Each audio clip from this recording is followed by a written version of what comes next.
दोनों ओर से गदाओं, बाणों तथा शूलों आदि का भीषण प्रहार हुआ। दैत्यों के तीक्ष्ण प्रहार से देवता व्याकुल होकर इधर उधर भागने लगे। तब देवताओं को इस प्रकार भयभीत हुआ देखकर गरुड़ पर आरूढ़ भगवान श्री हरि युद्ध में आगे बढ़े और उन्होंने अपना सारंग नामक धनुष उठाकर बड़े जोर की टंकार की। समस्त त्रिलोकी में भयंकर शब्द हुआ। क्षण भर में भगवान विष्णु जी ने हजारों दैत्यों के सिरों को काट गिराया। फिर भगवान विष्णु और जलंधर के बीच महासंग्राम हुआ। बाणों से आकाश भर गया। समस्त लोग आश्चर्य करने लगे। भगवान विष्णु ने बाणों के वेग से जलंधर की ध्वजा, छत्र और धनुष बाण काट डाले। इससे व्यथित होकर जलंधर ने अपनी गदा उठाई और गरुड़ के मस्तक पर दे मारी। साथ ही क्रोध से उसने विष्णु जी की छाती में एक तीक्ष्ण बाण मारा। उसके उत्तर में भगवान विष्णु जी ने उसकी गदा को काट दिया और अपने सारंग धनुष पर बाण चढ़ाकर उसको बींधना आरंभ किया। इस पर जलंधर विष्णु भगवान पर अपने तीखे बाणों को बरसाने लगा। उसने विष्णु जी के वैष्णव धनुष को काट दिया। धनुष कट जाने पर भगवान विष्णु ने गदा ग्रहण की और शीघ्र ही जलंधर को खींच कर मारी।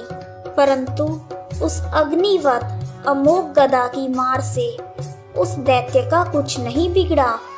उसने एक अग्निमुख त्रिशूल उठाकर श्री हरि भगवान पर छोड़ दिया। भगवान विष्णु ने शिव शंकर के चरणों का स्मरण कर नंदन नामक त्रिशूल से जलंधर के त्रिशूल को छेद दिया। जलंधर ने झपट कर विष्णु जी की छाती पर जोर का एक मुक्का मारा। तब भगवान विष्णु ने भी उसकी छाती पर अपने मुक्के का प्रहार किया। फिर दोनों घुटने टेक कर मल्लयुद्ध करने लगे। कितनी ही देर तक भगवान विष्णु जलंधर के साथ युद्ध करते रहे। तब सर्वश्रेष्ठ मायावी भगवान विष्णु उस दैत्यराज से मेघवाणी में बोले, हे दैत्य श्रेष्ठ, तू धन्य है जो इस महायुद्ध में इन बड़े बड़े आयुधों से भी भयभीत नहीं हुआ। तेरे इस युद्ध से मैं प्रसन्न हूँ। तू जो चाहे वह वर मांग ले। मायावी विष्णु जी की ऐसी वाणी सुनकर जलंधर ने कहा, हे भावुक, यदि आप मुझ पर प्रसन्न हैं तो यह वर दीजिए कि आप मेरी बहन तथा अपने सारे कुटुंबियों के साथ मेरे घर पर निवास करें। नारद जी ने कहा, जलंधर के ऐसे वचन सुनकर विष्णु भगवान को खेद तो हुआ, किंतु उसी क्षण श्री हरि ने तथास्तु कह दिया। अब विष्णु जी सब देवताओं के साथ जलंधरपुर में जाकर निवास करने लगे। जलंधर अपनी बहन लक्ष्मी और देवताओं सहित विष्णु भगवान को वहां पाकर बहुत प्रसन्न हुआ। फिर तो देवताओं के पास जो भी रत्न आदि थे सबको लेकर जलंधर पृथ्वी पर आया।